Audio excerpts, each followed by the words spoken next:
Welcome, fellow explorers, to The Story of Us by Skoob, where ancient traditions meet modern rebellion, where pain transforms into beauty, and where the human desire to modify our bodies tells the most fascinating story of cultural evolution you've never heard in full. I'm your host, Madison Reed, and today we're diving deep into the metal, flesh, and spirit of body piercing. From the oldest mummy's stretched ears to the sterile studios of today's commercial industry, we're about to uncover how something as simple as putting a hole in your body became one of humanity's most enduring and controversial forms of expression. So settle in, because we're about to pierce through thousands of years of history, cultural significance, and human ingenuity. Trust me, by the end of this journey, you'll never look at that simple ear piercing the same way again. Picture this. It's thousands of years ago, and somewhere across the globe, in completely isolated cultures that have never had contact with each other, humans are independently coming to the same conclusion. You know what would look amazing? If I put a hole right here. This isn't coincidence, folks. This is what experts call incredible innate human desire. Body piercing appears in cultures from all over the world, dating back hundreds and thousands of years. The oldest known mummy in the world, stretched ears and piercings.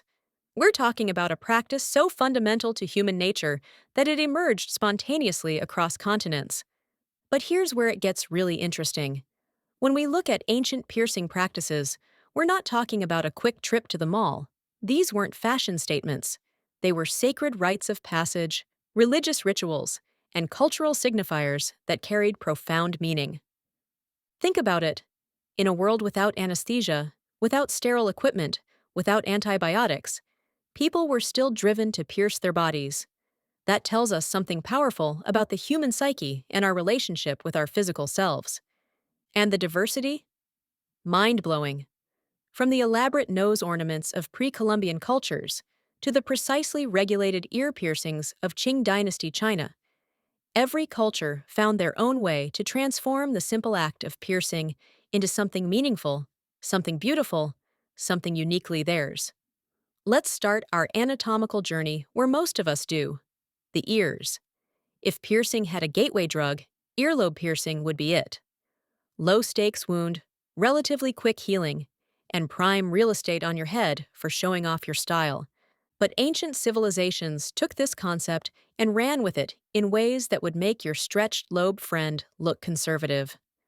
The ancient Greeks, those lovers of conspicuous wealth, discovered that if you gradually stretch your earlobes, you can wear shocking amounts of gold at once. I mean, respect for the commitment to showing off your riches.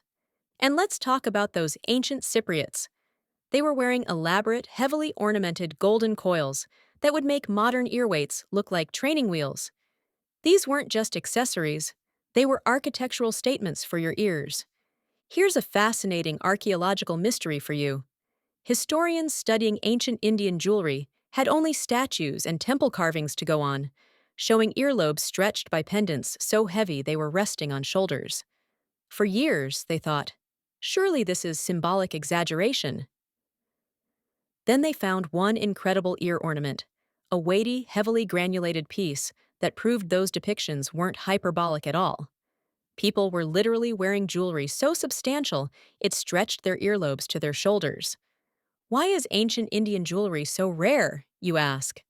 Cultural tradition of recycling old jewelry into something new. Sustainable fashion.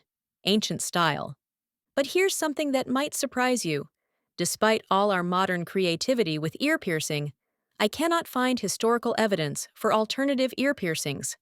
No tragus, no conch, none of the cartilage piercings we see today. Makes sense when you think about it. Cartilage takes longer to heal and can lead to nasty complications. An earlobe hole? That's pretty low stakes. However, multiple earlobe piercings? Absolutely. Qing Dynasty China required all Manchurian women to have 3 piercings in each earlobe.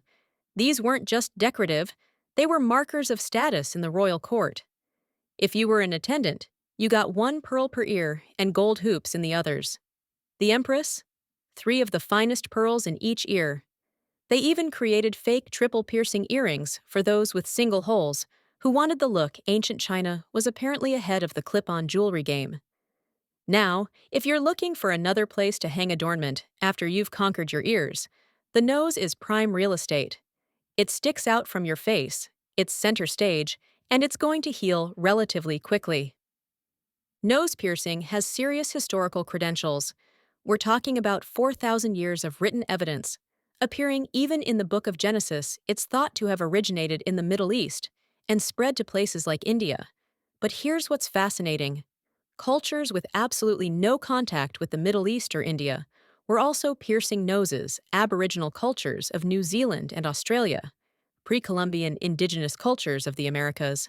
They all independently decided the nose was perfect piercing territory.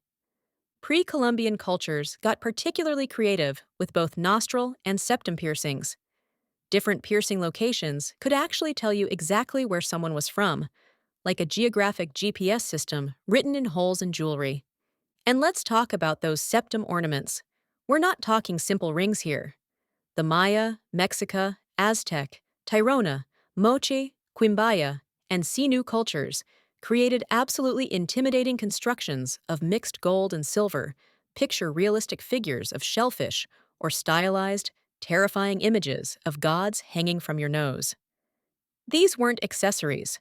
They were wearable art that would make modern septum retainers look positively minimalist. The Mochi people of Peru were especially fond of mixing gold and silver while depicting animals and nature. Each culture had its distinct style, turning the simple septum piercing into a canvas for their artistic vision and cultural identity.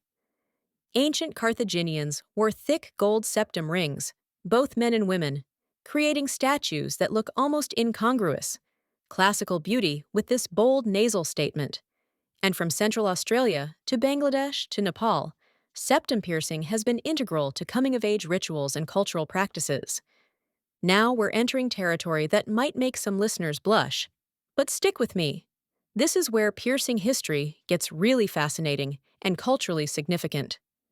Genital piercing represents perhaps the most intimate intersection of pain, pleasure, cultural tradition, and personal modification. And yes, there's an astonishing variety available, though as you might expect, fewer options exist for women than men, simply due to anatomy. Let's start with the most famous, the Prince Albert. According to folklore, and I stress folklore because we couldn't find reliable documentation, Queen Victoria's consort allegedly wore this ring to retract his foreskin for cleanliness and to avoid insulting the delicate sensibilities of his queen. The Victorians also supposedly used what they called a dressing ring to bind the penis to the leg under extremely tight trousers, preventing unsightly bulging, charming fashion legend, but historically unverifiable. However, the impalung, that's a horizontal piercing through the glands above the urethra, has serious cultural documentation. This is the most widely documented male genital piercing in history. For the Dayaks of Borneo and the Toraja and Sedang of Celebes, this wasn't just decoration. It was a rite of passage and, frankly, sexual in intent. Here's the kicker. Dayak women reportedly would not have intercourse with men who lacked ampalongs. Talk about cultural pressure. South African rock paintings depict similar penis adornments, and the concept was known in the West as early as 1590 through the Boxer Codex from the Philippines. Modern practitioners echo those ancient motivations. As one contemporary enthusiast explained, guys in the South Pacific go out and get ampalongs the same way they go out and buy cars in this country. To impress the female on their wedding night, the woman selects which size balls feel best to her. The dido, also Eastern in origin, traditionally involved piercing both sides of the glands, with some practitioners having more than 2 holes. It's reputed to increase sensitivity in circumcised men, essentially functioning like artificial foreskin. What strikes me most about these practices is the intersection of cultural tradition, sexual enhancement, and the lengths people will go to for their partner's pleasure. As one modern practitioner noted, I think it's unusual that when a man does something painful for the benefit of the partner, some view it as mutilation. Women wear high heels and go through all kinds of things, like breast surgery, to please. Moving into more contemporary territory, let's explore piercings that bridge ancient inspiration with modern revival. Navel piercings apparently originated among the nobility of ancient Egypt, because, of course, the ancient Egyptians were ahead of the crop top trend by several millennia. This style has been resurrected in Europe and the United States, and there's something undeniably appealing about a piercing that draws the eye to erogenous zones. Modern navel piercing typically goes through the upper ridge, though some adventurous souls opt for sides or bottom ridge placements. There's an aesthetic element here that's hard to ignore. As one professional piercer put it, "I think it looks very nice, especially on a woman who's got a nice figure and a slim waist. It's very beautiful." Nipple piercings occupy their own interesting space in the piercing world. Most are decorated with small rings or custom jewelry, but some enthusiasts deliberately enlarge the hole by gradually inserting heavier gauge jewelry once healed. The jewelry becomes part of intimate play, particularly popular in certain communities. What's fascinating about these modern piercings is how they demonstrate the cyclical nature of body modification trends. We're not inventing new desires, we're rediscovering and reinterpreting ancient ones through contemporary aesthetics and safety standards. Now let's travel back to the not-so-good old days and examine exactly how people were getting pierced before modern safety standards. Fair warning, this section is not for the squeamish. From Family Doctor in 1886, we have documentation of what they called the pincer system. Picture a solid punch, like a paper hole punch. But for flesh, the advantage? It removed the entire piece, so holes wouldn't grow back. The disadvantage? Quote, "It is exceedingly painful to use, judging from the agonizing shriek that always follows the closing of the handles." Charming, right? The flesh was compressed and bruised before the piece was removed. A London firm later improved this with a hollow, movable piece, what they called the leather punch style, where the particle of flesh passed up inside the punch. But some people were getting creative with deviceless techniques. From English Mechanic in 1889, we have a detailed account from someone describing nipple piercing techniques used by boys at a lycée. Their method involved fine, strong sewing silk, a long, thin needle with a large eye, specifically recommending a small darning needle, and gold ear wires. Here's what's remarkable. Their marking technique involved standing in front of a mirror and making little dots with ink on each side of the breast.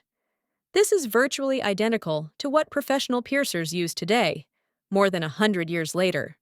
The London Life publication, circulating from 1918 to 1960, featured correspondence filled with piercing techniques and experiences.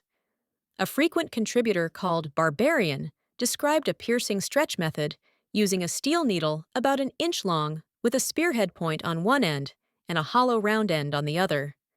The spearhead made a cut wide enough for the thicker shank to pass through without tearing, and jewelry could be left in place as the needle was pushed through. This technique was particularly popular for septum piercings, where getting jewelry through the back of the hole could be challenging. It's remarkably similar to modern techniques, showing that human ingenuity in the face of wanting to modify our bodies has remained consistent across centuries. Throughout history, piercings and the jewelry worn in them have served as powerful indicators of social status, wealth, and cultural belonging. This isn't just about looking good. It's about communicating your place in the social hierarchy through your body. When Christopher Columbus encountered Taino men in the Caribbean, he specifically noted their stretched lobes. The practice was widespread throughout the Americas before European contact, with Maya, Mexica, Mixtec, Moche, Olmec, and Inca cultures stretching their lobes to accommodate sensational ear ornaments, disc-shaped plugs, hollow jade rings, elaborate constructions that served as wearable wealth. Sometimes the stretching wasn't entirely intentional, simply the result of wearing heavy earrings for years. But more often, it was a deliberate choice, highlighting social status through the wearing of increasingly elaborate ear ornaments. The ancient Greeks mastered this concept with their typical flair for showing off personal wealth. Earlobe stretching allowed them to wear more substantial amounts of gold simultaneously. Initially practiced by both men and women, it became restricted to women around the 5th century BCE, an early example of how piercing practices can shift with changing gender roles and social expectations. One of the earliest ornamental uses of glass was creating earplugs and discs in ancient Egypt. Think about that. Glass technology, precious and difficult to produce, being used specifically for body modification. That's commitment to the aesthetic. Out of all the classical cultures, only the Romans seemed disinterested in earlobe stretching. Perhaps they were too busy conquering the world to worry about gradually expanding their ear holes. The Qing dynasty system of regulated ear piercings represents perhaps the most formalized example of piercing as social currency.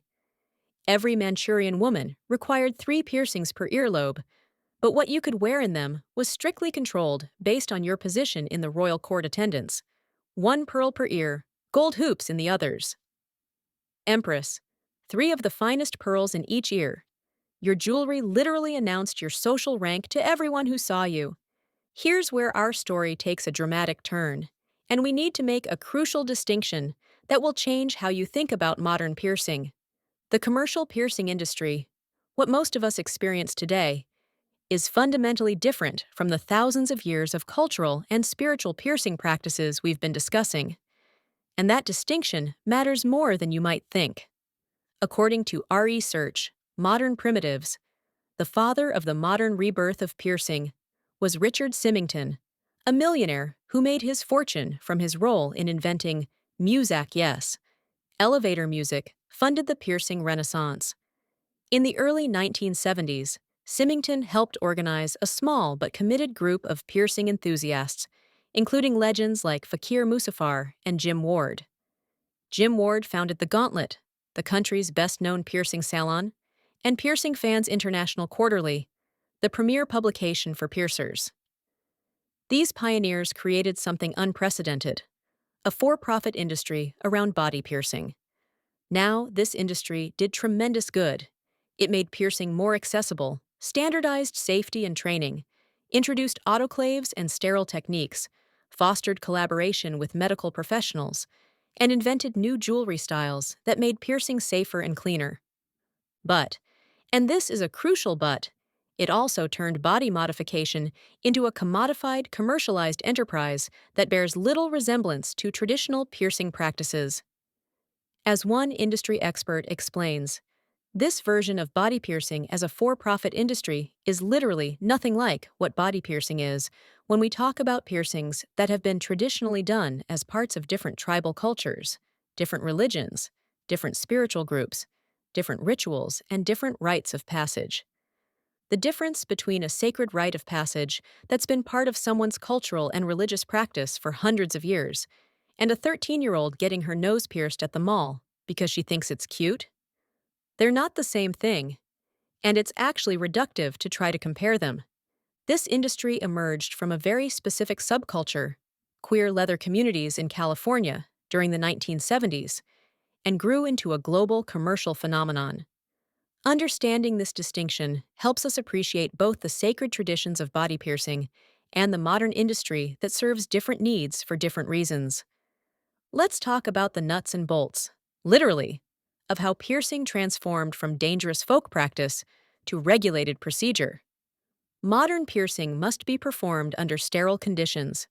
We're talking sterilized needles matched to tissue density, forceps to hold skin, liberal application of antibacterial agents, and careful placement of surgical steel or other non-reactive metals. The gauge selection is crucial, as one professional explains. Imagine a wire cheese cutter and how easily it slices through cheese. A thin gauge will do the same thing. I recommend a little thicker gauge for areas that are very sensitive and prone to be easily cut. Few parts of the body cannot theoretically be pierced, but there's a fundamental rule. Body protrusions are preferable to flat areas. When a ring is implanted in a flat surface, healing is slow and problematic. One person designed a unique piercing for the nape of their neck. After 9 months, it was finally healed, but still too tender for any kind of contact or play. Jewelry selection matters enormously. Earrings shouldn't be worn anywhere else, and custom jewelry for exotic piercings should only be used in the piercings for which they were designed. Once wounds heal, piercers may elect to gradually enlarge piercings by introducing thicker gauge jewelry over time. Safety precautions cannot be overemphasized. These are wounds that may bleed and are highly susceptible to infection. Procedures may result in nerve damage, tissue necrosis, or hemorrhage.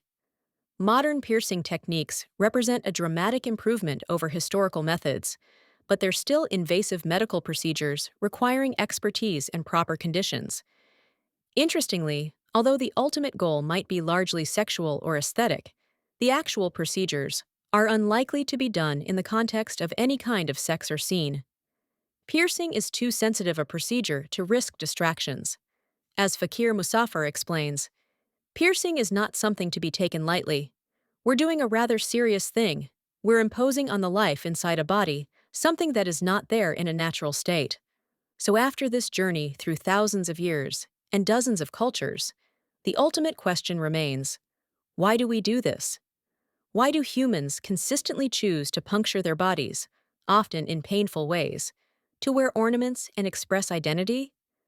The motivations are as diverse as the practitioners themselves. As one professional piercer notes, the people in piercing are so diverse, they want so many different things, and they each have a little fantasy. For ancient cultures, piercing served as rites of passage, religious observance, cultural signifiers, and markers of social status. For modern practitioners, motivations range from aesthetic enhancement to sexual pleasure, to identity expression to rebellion against social norms. Some modern practitioners specifically cite their partner's pleasure as primary motivation, particularly for genital piercings. Others view it as reclaiming ownership of their bodies or expressing membership in particular communities. What emerges from this historical survey is that piercing serves fundamental human needs that transcend specific cultures or time periods. The desire to modify our bodies, to mark significant life transitions, to express identity through physical transformation, to signal group membership, to enhance sexual experience, to demonstrate pain tolerance or courage. These motivations appear consistently across human cultures.